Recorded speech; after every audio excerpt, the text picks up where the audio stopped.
Grindelwald is pulling it apart with hate. If we're to defeat him, You'll have to trust me.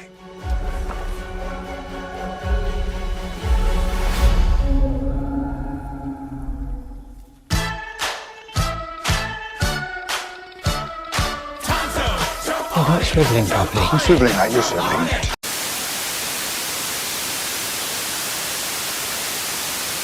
Hey guys, welcome back to Rewind Reviews. We're going to be doing another spoiler talk today, and today we're going to be focusing on Fantastic Beasts, The Secrets of Dumbledore. So just before we get started, I just need to make sure that you're aware this is going to be a spoiler-filled video, so I'm going to be basically spoiling absolutely everything about this movie. I won't be going too in-depth in the way that I'll be doing like a proper review for it. If you do want to see what I thought of the overall movie, then go and check out the proper review that's also on my channel. So if you haven't seen the movie and you don't want it spoiled, please click away, but if you have seen the movie or if you just want to know what happens, then stick around because I'm going to be getting into the spoilers. So to start off with, one of the big parts of this movie, part of the franchise that's been building up over the course of each film, is Credence's character, because with the revelation that he is meant to be a Dumbledore, there was a lot of speculation, including things that I've said as well. I wasn't quite sure what it was that they were planning on doing with his character, because I always felt that Grindelwald was lying and he was just trying to set up Credence to basically just go after him, which they kind of do, but it turns out he's not actually lying. The big revelation in this movie is that yes, Credence genuinely is a Dumbledore. He is Aurelius Dumbledore, and something that's they do sort of throw in there a little out of nowhere is that he is dying, and I think it's because of the obscurus that's inside him is starting to, you see him starting to decay a little bit over the course of the movie. It is quite a nice little effect, and it does add a few little stakes to his character as well, because you do want to see where it is that they're going, and you know, if they are going to be doing any more moves in the future, then if they do want to have Ezra Miller back, then they can bring him back, but if they don't, then they now actually have a reason to get rid of him, and it wouldn't be out of nowhere. And it turns out that's why the Phoenix is always around him, because the Phoenix is basically like healing him as he starts feeling ill. And I think it is genuinely nice actually seeing the Phoenixes being used to this extent, because I really like the Phoenixes. I do like what they did with it, because it does sort of explain a lot of the marketing with the way that they did sort of focus a lot on the Phoenix, especially in the posters. But I thought it was the tears that healed people, so I don't know, maybe I missed something, but it's a bit strange why it seems to be like the feathers and flames that seem to be sort of healing him. I don't know if I'm getting that right or not. So this is partly what I mean when I said that the beasts definitely have a bit more of an impact on what's going on in the story, because they do feel like they are actually part of this rather than being a side story. So it is genuinely great that there are more of an overlap between the two plots. It is still a bit of a juggling act, so it can get a little bit muddled at times, but mostly it does work quite well. But I'll get up to the other creature in just a minute. So like I said, if you haven't seen the movie, then there's probably one question that's going to be going through your minds, and that is, what relation is Credence to Albus? And the answer for that is he's his nephew. I think when they first did that revelation in Crimes of Grindelwald, I was sort of thinking like, well, is he meant to be like his brother or something, because it just doesn't seem like the right age for it. It just didn't cross my mind that maybe that might have been a different relation altogether, so I was actually quite surprised that that is the direction they went with it. And of course that means that Aberforth, who was sort of featured in the marketing, but I didn't realise how big of an impact he was really going to have on the overall story. He is Credence's father. As I said, that really didn't cross my mind, and honestly it does actually make a lot more sense than what I was originally thinking. So it is great that they have actually properly answered that, and that's one of the things that I think is going to be more than satisfying for fans. I should point out that every time I do say that I think that fans are going to be satisfied, I think that people like me, I was a fan of the Wizarding World franchise, so yeah, I was satisfied in that regard, but I know that there are going to be a lot of people who will find it a bit divisive. If you genuinely weren't happy with it, then that's more than fine. I know not everything that I'm going to say on here is going to resonate well with everyone, so all movies are works of art. They are subjective, so what's going to resonate with one person probably isn't going to resonate with another, and vice versa. So for me, I think that this actually does work quite well, but I know that there are going to be people who don't. Honestly, I would like to hear from you if you actually liked that addition or not. Let me know down in the comments. But one thing that I do think that majority of fans are going to be actually quite happy with, because this movie does focus a lot on Dumbledore and the Dumbledore family, they finally actually tell the Ariana story. It's in this movie. They don't do a flashback as many people thought they were going to do, but they do actually address it. It is more or less word for word exactly as it is in the Deathly Hallows, and that's one of the emotional scenes that I was talking about in my spoiler-free review. That did get me to choke up a little bit. The way that it's told, Jude Law's performance, the way that it's all filmed, the way it's quite slow, and the music. It is a really beautiful scene. I think how they handle it is really well, and I like how it does tie quite well into the overall plot. And later on, Professor McGonagall shows up, and that's just really strange. That's something that I didn't really mention in the Crimes of Grindelwald review because, to be honest, I completely forgot she was even in it. There's so much that happens in that film. For some reason, Professor McGonagall is actually included in these films as one of the young professors, and if you are aware of the continuity within the Harry Potter series, then she shouldn't really be there at this point in time. Like, this is like 20 odd years before she even started. It might be even earlier than that. But yeah, it is just really strange why they just flat out sort of did that, even when it's like on the official Pottermore website. So I don't know, in the industry that's called a continuity error. Actually, now that I've mentioned that, there is actually something that I've been seeing a lot online with people saying that, oh, they found a plot hole in this, and then they bring up Professor McGonagall, and I think that's not a plot hole. A plot hole is a loophole within the story that you could either solve and it would either all be resolved or all fall apart. It's just a convenient part of the plot to just keep it moving. But a continuity error is what the McGonagall stuff is. That is what is defined as continuity, not plot hole. You know, a good example of like a plot hole that's being used in a movie quite recently that I did review is in Sonic the Hedgehog 2, because you have Sonic, who's the fastest being alive, and you see in the first movie just how fast he is. He is so fast that he can basically stop time.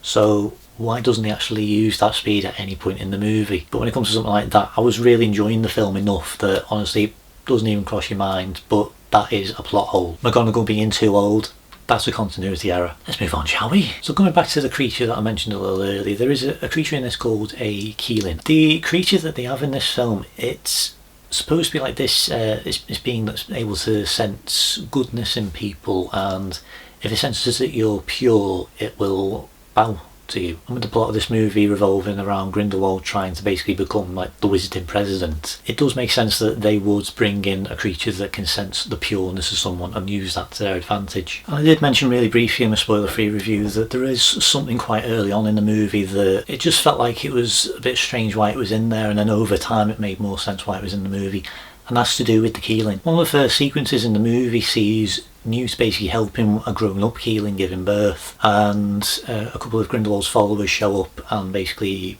kill it, and they end up kidnapping the baby. But there's a twin, and that's the one that Newt is able to save, and that's the one that sort of ties more into the plot. As I said, like, it does feel quite strange at first because you do sort of wonder what it is that this really has to do with the main story, but as it goes on it does make more sense, because Grindelwald is basically using the one that he's captured to basically dupe everyone into thinking that he is pure of heart. And again, I also mentioned about it being a little bit of a bloody moment in this movie, and it is to do with the Keeling, because part of the thing that Grindelwald is trying to do is basically control it in a way, so he kills it and resurrects it so that it will sort of like, I don't know, what's like imprinting on him or something. I don't quite understand exactly what it is that he's done, but the point is he's saved it so that it's going to go to him, so when he brings it out to show the wizarding world that he's pure of heart, then it will bow for him. But it's quite a graphic scene when it happens, because if you did see Crimes of Grindelwald, you know that he doesn't exactly like creatures, because like he has that little thing that, like he's petting and stroking, and then he just goes, "Ooh, so needy," and then throws it out a window. It's unnecessary, and I think that that's something that I feel like they need to start doing with Grindelwald, is making him sort of be a bit more human at times, because he's got to care about something. Even the relationship that he has with Dumbledore, like there was a time where they did care about each other, but because he don't really show that much, you don't really know what it is that really sort of makes Grindelwald tick in a way. And that's something that I feel like they really needed to do in this movie. What they've done with Grindelwald, they haven't really given him any sort of definitive reason for why he is the way he is, because they just don't address it. There's a lot of comparisons that I could make between what Grindelwald is and Magneto, because ultimately what they both want is the humans to basically be like the lower race, and the wizards, the mutants, to basically be superior. In regards to Magneto, there is a reason for it, and he is fleshed out to the point where you can understand exactly where he's coming from. You don't condone what it is he's doing, but you can see why he thinks the way he does. With Grindelwald you don't, and that's something that we really need to see. There was an interview quite recently with Mads Mikkelsen where he sort of talked a little bit about what he's done with the character, and he flat out admits that no, there isn't a backstory for him, so he made one up himself. And that backstory that he came up with is very similar to Magneto in a way, and it really works. It's exactly what we needed to see. That is what's missing from this villain. We need to have a more rounded villain. As much as I love the Harry Potter movies, that is something that they just didn't even do with Voldemort. The books did. Half-Blood Prince is basically dedicated to filling out the history of Voldemort, but they don't do it in the films. So for me, what they need to do in the future, if they are making 4 and 5, we don't know at this point in time, that is something that they need to do. They need to address Grindelwald's backstory, and we need to find out who he is. But again, this is Dumbledore's movie, so I feel like the focus needed to be more on Dumbledore and the Dumbledore family, so maybe that's why they decided not to quite address it too much just yet. So maybe in the next one they could. But speaking of things that they did actually pay off, is the Jacob and Queenie story, and I think this is kind of the only way that it could have gone. I wasn't too sold on what they did in Crimes of Grindelwald. I like that it sort of builds up over time, and I think it is quite a heartbreaking story, but it's just not what fans were really looking forward to. I was hoping that they were going to sort of address it enough in this movie, and they do, and I think it is one of the more important parts of this film, because we do get to see what ultimately what the fallout of Crimes of Grindelwald really sort of meant to them, and we get to see where that ultimately leads. And there are some really nice moments between them, like when they're at the dining room with all the politicians, and you've got Jacob trying to call Queenie over and she's trying to ignore him. I think the acting from both Dan Fogler and Alison Sudol, they are genuinely great, and I think that they are some of the best aspects of the franchise. And again, sort of continuing on from what I said about this movie in my spoiler-free review, this does have a lot of endings, and I feel like this is kind of the end for that story, because they do find a way of coming back together, and it is genuinely nicely done. I do think that there is a lot of heart that's gone into that relationship, so it is really nice that they actually have now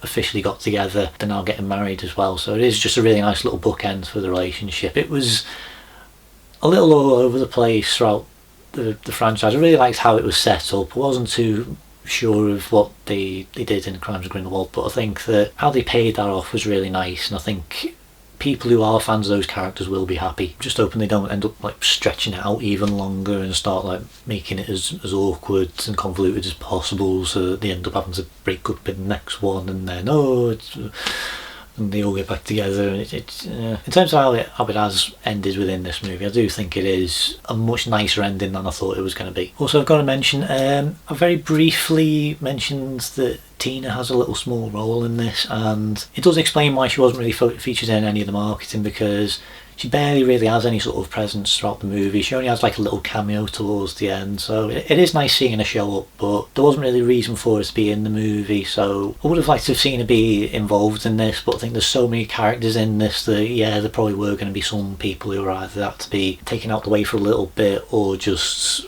not used as much. It might have made more sense at times to have had her be part of it, but there is so much going on that yeah, it is better that they kind of just sort of kept her out for a little bit, and then ultimately if they are going to be doing any movies in the future, then they can bring her back into it and they can actually have her be like a really prominent role. Victoria Yeates is somebody that I didn't really mention in my Crimes of Grindelwald review, because I didn't really feel like her character really sort of had any sort of significance, but Bunty is actually back in this, and I was really surprised how important she actually is to this movie. I think that she is a character that has built up over these two films, and I really do like how they have used her in this, so I think that if you do like her character, you are going to be happy with what they do with her in this film, because even though she isn't really a huge part of the movies, I do think that she has got quite a nice little role. I do think that how they integrate her into this one, with the way that they team her up with Newt and Dumbledore and everyone, it is done really well, and I do like that she's probably the last person you're really sort of expecting to really have sort of like a big role. The way that it plays out with her basically like coming to the rescue, it is a a really nice little twist, and I do think that it works really well. One thing that I was a little bit unsure on was some of the action sequences, because there's a couple scenes where Dumbledore is able to kind of like almost like mirror dimension people, and it goes into like this sort of weird like flipped image battle where it's all sort of taking place inside the mind or something. I don't quite get how it works because they never really sort of explain it. Or magic, I guess. It would have been nice if they sort of gave a bit more of a reason for it, because it sort of happens and you're just like, what's going on? And it's just really hard to kind of buy into it. You know, it does lead to some really nice visuals, especially with like Dumbledore fighting Credence and the way that they're in like this really sort of weird, dark, misty sort of world. It does look really nice, but it is really strange, and I think that they could have just explained it a little bit more. And even though I said that Dumbledore and Grindelwald actually meeting face to face is genuinely a great part of this movie, one of the things that I didn't really understand is they do a very similar thing with Dumbledore and Grindelwald as they did with Dumbledore and Credence, with the way that their confrontations are just sort of like in their heads, and I don't really understand that. I don't really know how it works. It's just, there's no explanation. It just felt a little unnecessary what they were doing. I do like the visuals, as I said, but it just, I'm not really on board with it. But ultimately what happens with the final confrontation between Albus and Gellert is that their clash eventually breaks the spell that's stopping the two of them from fighting each other, and I think that I'm glad that they actually did that in this movie. I'm glad that they didn't just drag that out for as long as possible, so I am happy that they are paying this off now, and if they genuinely just wanted to bring the movie to an end in number 4, I think that this is probably the best sort of setup for them to do. You know, overall I have said that I did like this movie. I do think that it is a big improvement on Crimes of Grindelwald, but I think that where it sits in the Fantastic Beasts franchise, I think that this is in the middle. I still think the first one was the best one for me, but it is much better than Crimes of Grindelwald. I do like that it has built off of what's come before, and I do like that the stakes have started to increase a bit more, and they have addressed the relationship between Dumbledore and Grindelwald, so I'm mostly happy with it. I do like how it has continued a lot of the themes from the Harry Potter films, the way that it's still sort of focusing on love and friendship and things like that. I do like how it has evolved over the course of these movies, so I think that where ultimately this series will go, I think could be genuinely great, or it could be a bit of a letdown. We don't really know at this point in time. Ultimately, if you have read the Philosopher's Stone or Deathly Hallows, or are familiar with the backstory with Dumbledore and Grindelwald, ultimately you are aware of where this all ultimately ends up. I'm curious to see if they actually do go there, if they do actually make that into a movie, which they probably will, but I don't know. I think they really need to either focus on either doing Fantastic Beasts stuff or a Dumbledore story, because it is still a bit of a juggling act, and I do think that it does need to start focusing more on one than the other. I like that this one does streamline it a bit more into the Dumbledore story, but they still have to deal with a lot of the Fantastic Beasts elements as well. Either direction for this franchise will do really well. The Dumbledore story is interesting enough. The Fantastic Beasts element could be really good. It could make like a really good series, but they need to pick something to focus on. I'm in the majority here of saying that I would have loved to have seen maybe like a Marauders movie or series and focus on James, Sirius Lupin and Pettigrew all together in high school, and I think that that could have been a really interesting series. So that's all I've really got to say for today's spoiler talk. Honestly, thank you so much for watching. Let me know what you thought of the movie down below. Honestly, you can talk about any sort of plot elements now in the spoiler talk. There's no restrictions whatsoever. I do need to keep mentioning that in my spoiler free review, like if you have seen the movie, don't spoil it within the spoiler free review. So really love to hear what you guys think about it. You know, did you like it, did you not? Honestly, thank you so much for watching. Please make sure that you like if you can, if you like what this is. Make sure you subscribe if you want to keep up to date with everything. If you want to properly be kept up to date, click the notification button so you actually see that I actually do have new videos coming up, so make sure you keep a lookout for those. So that's all I've really got to say now. So thank you so much for watching, and I will see you next time. So see ya.